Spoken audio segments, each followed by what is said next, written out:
Orang berdoa.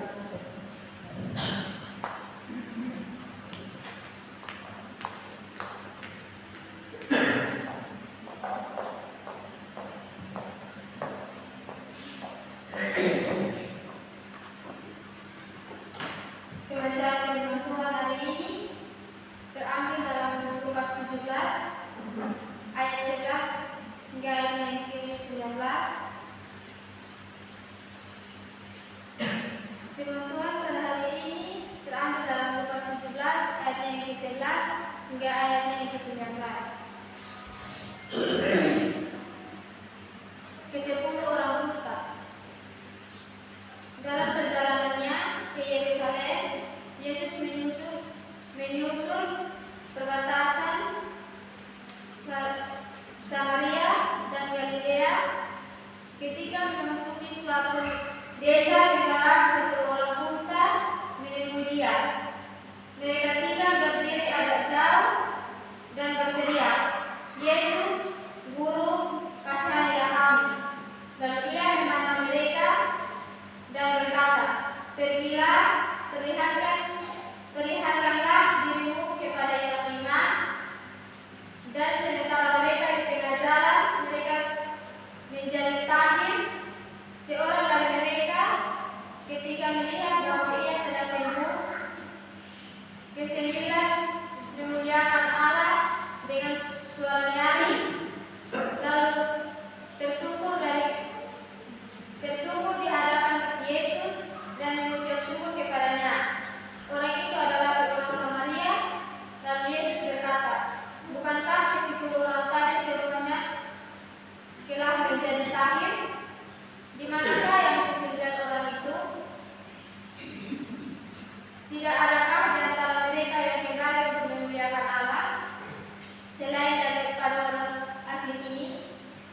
Lalu ia berkata kepada orang itu, "Berdirilah dan pergilah, imammu telah menyelamatkan engkau." Demikian firman Tuhan.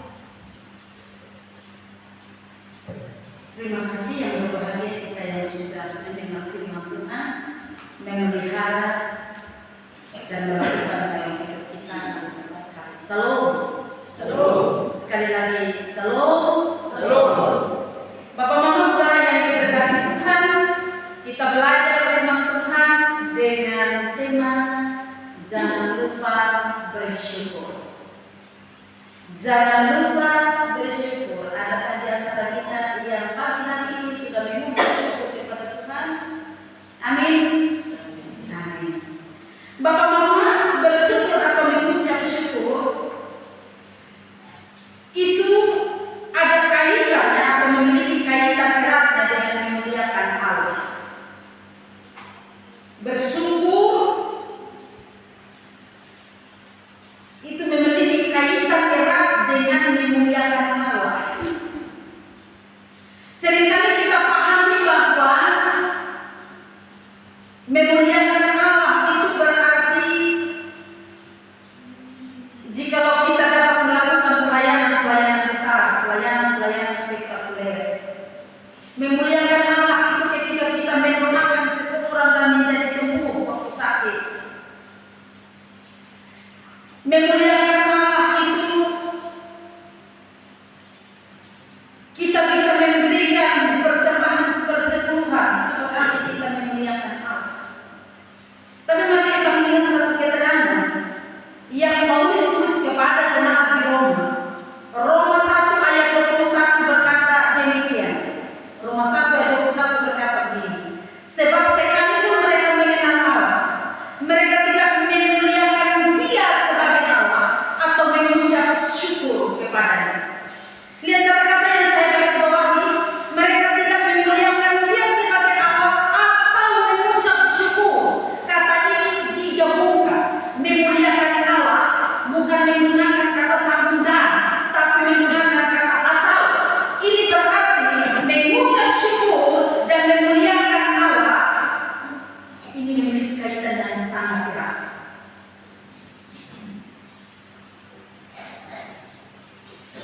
Seringkali di gereja-gereja tertentu kalau datang pemimpin pujiannya selalu menyapa kita atau misalkan di dalam selalu menyapa kita, salam, salam, apa kabar, luar biasa, mari kita berikan kemuliaan kepada Tuhan. Apa yang dilakukan? Tepuk tangan, ya kan?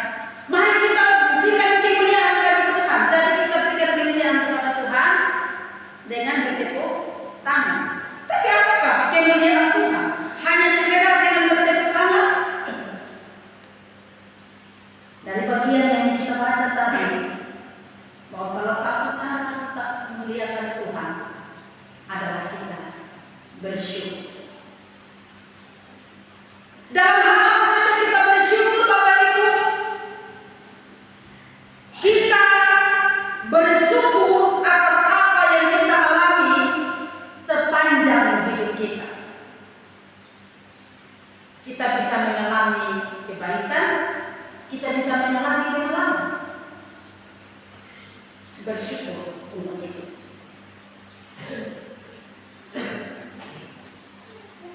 Kalau kita tidak mensyukuri hidup ini, itu berarti kita tidak memuliakan Tuhan. Asaf berkata di dalam Mazmur 73 ayat 26 dan begini, sekalipun dagingku dan hatiku habis lenyap, gunung batuku dan bagianku tetaplah Allah selama lamanya. Jadi Asaf berkata bahwa sekalipun dagingku habis lenyap, gunung batuku itu adalah Tuhan tetap selama-lamanya. Artinya Asaf mau bersyukur dalam segala keadaan hidupnya. Maka seorang berkata begini, Allah paling dimuliakan di dalam kita ketika kita paling dipuaskan. Lalu sekali kata-kata Allah paling dimuliakan di dalam kita ketika kita paling dipuaskan di dalam Dia. Kita paling dipuaskan di dalam Dia, maka Allah dimuliakan. Bapak-bapak, saudara-saudara yang terkasih di dalam Tuhan kita Yesus Kristus. Seringkali kita bersyukur ini Bapak-bapak untuk hal yang pertama kali kita alami. Ada contoh begini ya Bapak-bapak. Mama Nance ke pasar. Setiap kali ke pasar dia pulang, dia bawa kasih beta saya. Wah, beta minta terima kasih banyak. Minggu berikut dia ke pasar lagi, pulang datang bawa kasih saya. Beta bersyukur untuk itu. Ketiga, bawa saya lagi, bersyukur. Keempat, kelima, dan seterusnya. Tapi pertanyaannya saya, apakah kadar bersyukur kita itu sama dengan pertama kali dapat sayur? Pertama kali dapat pemberian, kadar bersyukurnya apakah sama dengan kedua, ketiga, keempat, kelima, dan keenam, dan seterusnya? Kadar bersyukur ini mulai berkurang ya Bapak Ibu. Apalagi dia kasih sudah berturut-turut 10 kali, dan kemudian minggu berikutnya tidak kasih lagi. Kira-kira perasaan ini seperti apa Bapak? Dapat hadiah, tiba-tiba sudah tidak dikasih. Perasaan ini kecewa kan? Betul, Bu Sonde. Setelah kecewa apa Bapak? Setelah kecewa, kita mulai curiga. Betul, Bu Sonde.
dan sembilannya tidak bersyukur, satu yang kembali untuk mengucap syukur.